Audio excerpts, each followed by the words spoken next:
Well, hello, ladies, gentlemen, boys, and girls of all ages. Spank the Monkey back again with another video of Singles Bojingles. All right, so we are now deep within the release of the most recent set, which is Marvel Superheroes. I have come in and picked up a couple of singles on top of this of the product that I've opened. I opened a CBB and a PBB. I hope you guys watched that video. Yeah, so I picked a couple of singles and some other stuff. Let's see.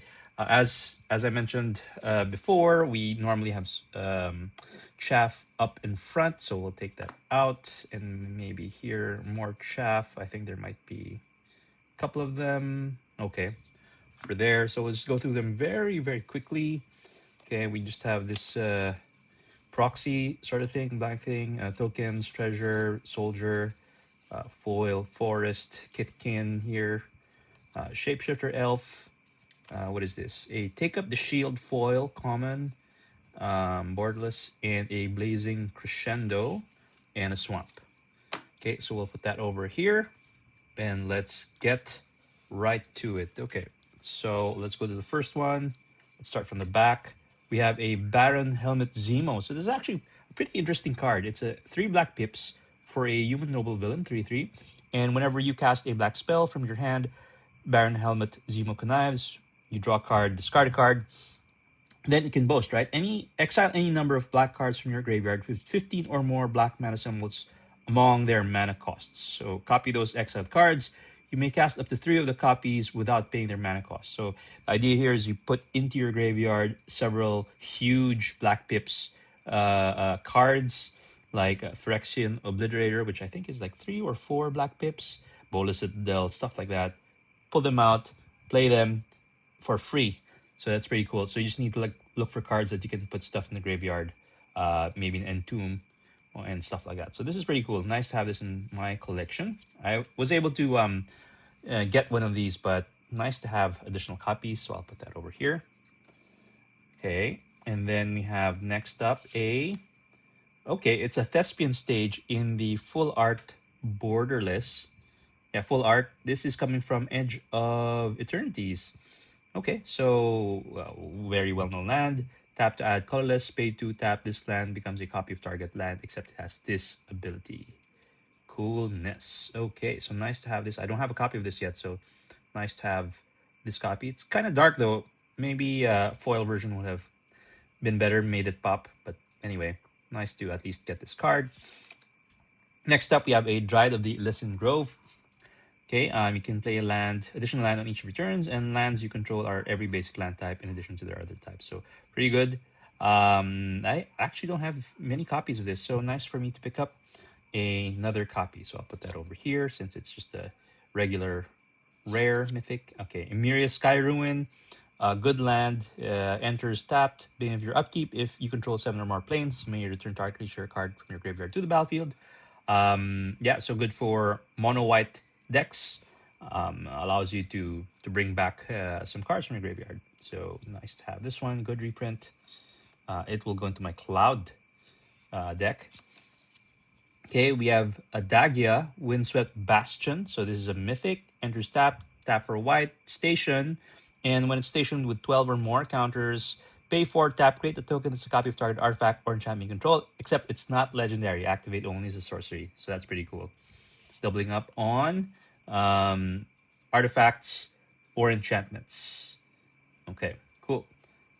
Okay, moving on. We have Mole Man, Moloid Master. So this is from Marvel. 3 to cast, human villain, 1/1, play lands from your graveyard, landfall. Whenever a land you control enters, create a minion token. Moloid, whenever this token attacks, you may mill a card. So think about, right? So three to cast, and you can play stuff from graveyard. A little while back, we had Crucible of Worlds. That was like a sort of a big development. And now this is like, on a stick, right? And this is not the only one. You have like I Still Explorer and so many other stuff now that allows you to play stuff from the graveyard. So this is pretty. I mean, play lands from graveyard. So this is pretty cool. Nice thing about this is it has the landfall, so you can get huge number of tokens and you can continue to mill when those tokens attack. So this is a pretty good card. I think this is going to become a standard. Nice to pick up a few copies of this. I will put that over here. Okay, let's move on. We have a World War Hulk. So this is actually a pretty cool card. So this works if you have any green-based commander that costs 5, because you can play this and then play your commander, because its next red or green spell you cast can be cast without paying its mana cost. So it pays for itself.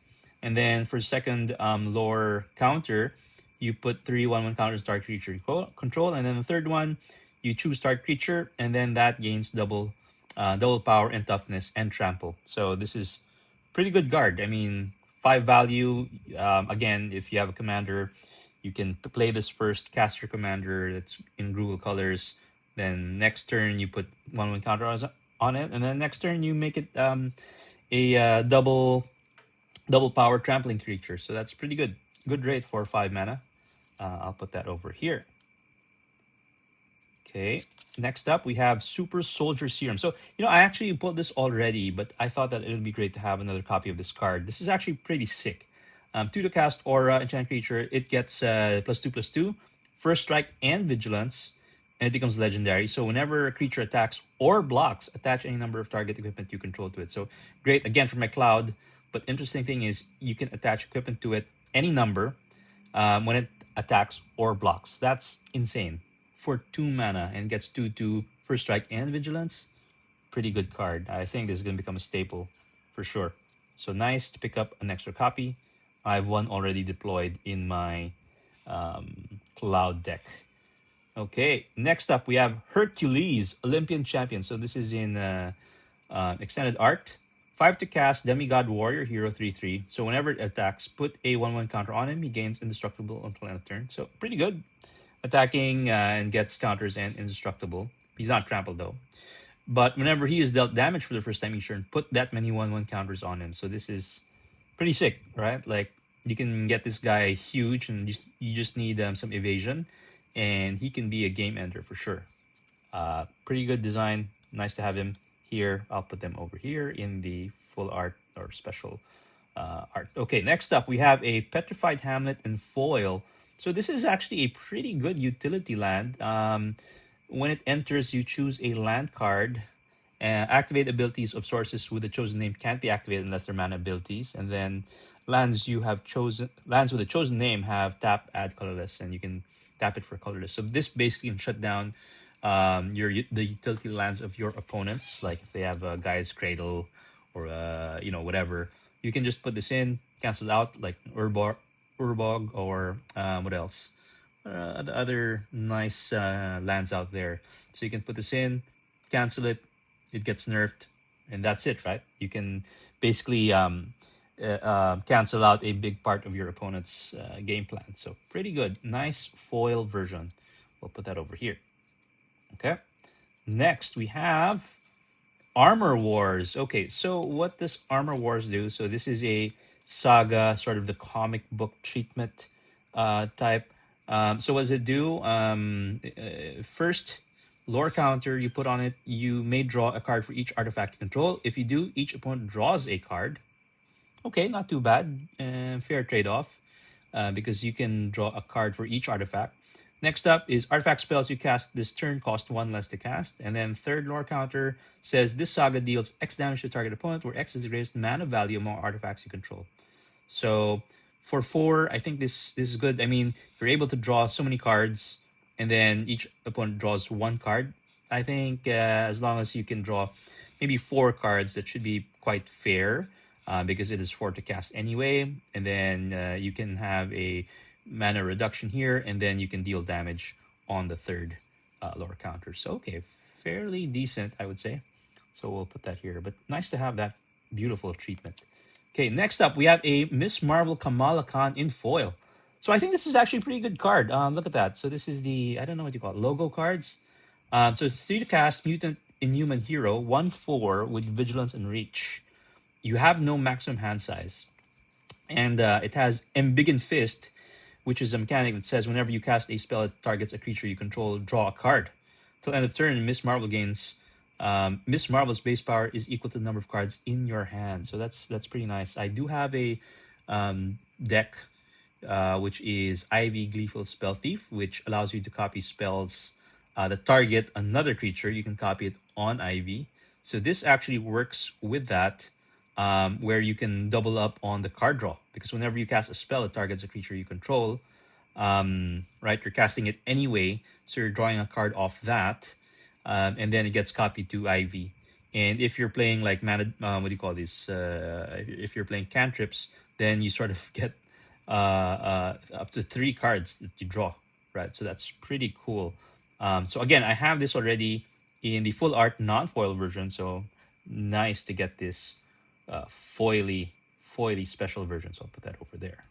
Okay, next we have Shield Flying Cars. So this is a 3 to cast artifact vehicle, and says, it's 3/3 with flash and flying. And when this creature enters, exile up to 1 target creature you control. Return that card to the battlefield under its owner's control at the beginning of the next end step. Crew for 1. So nice blink effect. And it's a artifact 3/3, crew for 1. So if for some reason it comes in and it has to die, at least it protects your creature. So yeah, this is a pretty good card, I think, and nice foil full art version. Again, nice to have that in the collection. Okay, coming up, we have Leader Super Genius. So let me put this out there. So it's a 4 to cast Gamma Scientist villain, 1/3. If a creature you control would connive, instead you draw a card, then that creature connives. So as you know, connive is draw a card, discard a card. So you're basically drawing 2, discarding 1. Beginning of combat in your turn, target creature control connives, meaning it can target itself. So each turn you have this on, you can basically draw 2, discard 1. That's pretty cool. And if you include your card draw, you're drawing 3 cards per turn. Pretty sick. Nice card. Good in full art foil. Okay. I think we're getting some good value here. Next, we have Alien Invasion. So this is a 1 red green enchantment. It says at the beginning of combat on your turn, create a 1/1 red alien creature token with haste. And this token attacks each combat if able. Put a 1/1 counter on it for each invasion counter on this enchantment, and then put an invasion counter on this enchantment. So the longer that you have this here, you'll continue to create these creature tokens on during your combat turn, and then you can put 1/1 counters on them based on the number of invasion counters on it. So it just keeps growing and growing. And I think this is art from is this the Battle of New York, maybe? Okay, nice full art, foily version. Next, we have, okay, Summon Primal Odin. Okay, this is from Final Fantasy, 6 to cast, 5/3 Enchantment Saga Knight. So it comes in, destroy target creature and opponent controls. It's Gungnir. And then Zantetsuken. This creature gains whenever this creature deals combat damage to a player, that player loses the game. So you have the ability here to one-shot somebody. And Hall of Sorrow, draw 2 cards. Each player loses 2 life. So it's Enchantment Creature Saga Knight. So for those who played Final Fantasy, this is one of those summon, what do you call this, stuff, where it's basically a one-hit thing, right, on your opponents. So it's nice to see that, yeah, in Magic. I got this because I have a Annick deck, and if you guys know Annick, if you know, you know. Like if you're bringing this back as a zombie creature and copying it multiple times, then you can basically win the game by one-shotting multiple opponents. This is pretty strong. It wasn't meant to be copied for sure, but yeah, that's what Annick does. Pretty sick. Okay, next card. We're down to our last 5, I think. Okay, we have a Tiller Engine. So this is something that I've been looking for a while now. Good to get a copy of this myself. So this is a artifact creature, 1/3, for 2. And whenever land enters the battlefield tapped and under your control, choose 1. Untap that land and tap target non-land permanent an opponent controlled. So I have a Toph Hard-Headed Teacher deck, which earth bends every time you cast something. So I would be earth bending multiple lands. When it comes untapped, then I can untap that land and tap it for mana or do something else. So this is pretty cool. And a nice thing also is the tap target non-land permanent. So this also would help me maybe give tap down some of my opponent's creatures and allow me to swing in for damage. Pretty good. This is actually quite an expensive card, and hard to come by. So nice to be able to have picked this up. So I'll put that over here. Okay, so far we're getting quite a number of good cards here. So it's a mix of Marvel and others. Speaking of Marvel, next up we have a Shang-Chi, Master of Kung Fu. So this is a green 2 to cast Human Warrior Hero, which is a mythic 2/2. You may activate abilities of creatures you control as though those creatures had haste, and pay to add 2 mana of any one color. Spend this mana only to activate abilities of creature sources. So if you have a bunch of mana dorks, the moment they come in, you can activate that ability right away. So meaning they can tap for mana already, right? So this would also apply to Shang-Chi himself, because when he comes in, you can tap him and add 2 mana of any one color. So he pays for himself basically, which is pretty cool. And if you had like stuff like Badger Mole or those enchantments or creatures that allow you to have creatures tap for mana, this is pretty sick. So if you have a what do you call this, a commander that allows you to make your creatures into mana dorks, then this will come in and basically give you so much resource, right, to wreck the table. So this is actually a pretty good card, very strong card. Okay, so next up, it's a double-faced card. We have Jennifer Walters. Okay, so this is a MDFC for 2, where you have a human advisor here, 2/3, and it has the what is that? Opponents can't cast spells during your turn, like Voice of Victory sort of effect. And then you can pay 6 to transform Jennifer Walters into the sensational She-Hulk. Or you can cast her directly, right? Paying 5 of 3. Sorry, 6. So it's 6/6 reach trample. It still has the thing where opponents can't cast spells during your turn. And whenever a creature you control is dealt damage, you may have Sensational She-Hulk deal that much damage to any target. Do this only once each turn. So that's a pretty nice effect. 6/6 reach trample, pretty strong. Plus, you can deal damage based on damage being dealt to your creature, at least one of them. So this is a nice card. So nice mythic. I'll put that over here. Okay, the last 3, we have up a Ultron Artificial Malevolence. So this is one of those cards that I think will become a staple in Commander, especially for any artifact deck. So this is a mythic legendary artifact creature robot villain, 3 to cast, 2/4. Whenever another non-token artifact you control enters, you may pay 2. If you do, create a token that's a copy of it. If the token isn't a creature, it becomes a 2/2 robot villain creature in addition to its other types.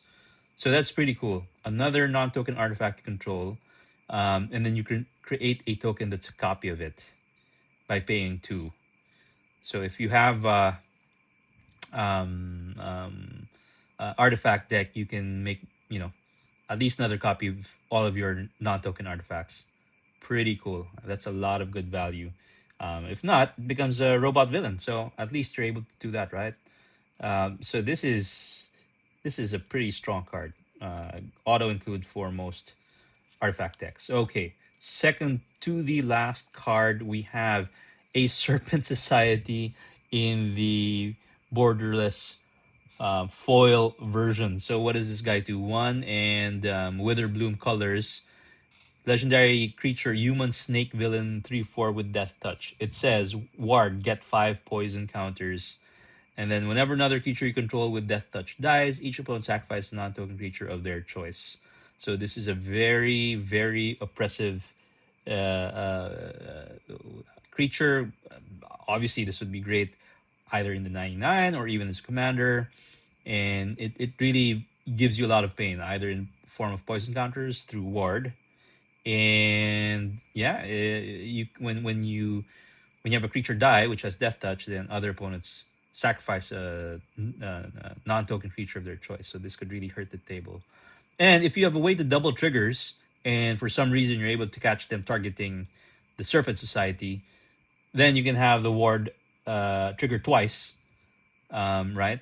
Is that the way it works? And yeah, your opponent will get 10 poison counters. Game over. Ouch. That's pretty good. Okay, last but not least. Okay, what do we have? We have the 10 rings in the showcase art foil. Now, probably within the set of Marvel, this might have to be my favorite card among them. So, what does this do? 8 to cast artifact, legendary. It says your maximum hand size is 10. And at the beginning of your end step, if you have fewer than 10 cards in hand, draw cards equal to the difference. So, you will forever, well, as long as this, it stays in your on the battlefield, you will continue to refill your hand with a full grip of 10 each turn. So you can cast a lot of stuff, refill your hand back to 10, and when it gets back to your turn, you can cast them again. And at the end step, you draw cards um, that form the difference with the number 10, and you are good to go. So this is crazy. This is crazy. And I would say that this is going to become a staple, especially how fast EDH is now played. So refilling your hand probably is a lot more, I would say, a necessary thing now compared to before. So having this in your deck and playing this feels so good. Yeah, beautiful card. I love this. Nice for me to get. If I could find other copies, I'm gonna get more copies of this thing. I think it's not too expensive right now, but certainly over time this will become more expensive. So good to invest in this nice, beautiful, full art foil copy. So I think we picked up a lot of strong cards, sick cards here. In fact, for Marvel, I think they do have several interesting cards. I have to hand it to them. They made a lot of good card designs in this particular set. Definitely much better than Spider-Man. So yeah, hopefully this is a start of good stuff to come through for this set. And I have another set of singles coming soon, and I will share that with you guys once I get it. Until then, take care. Bye bye.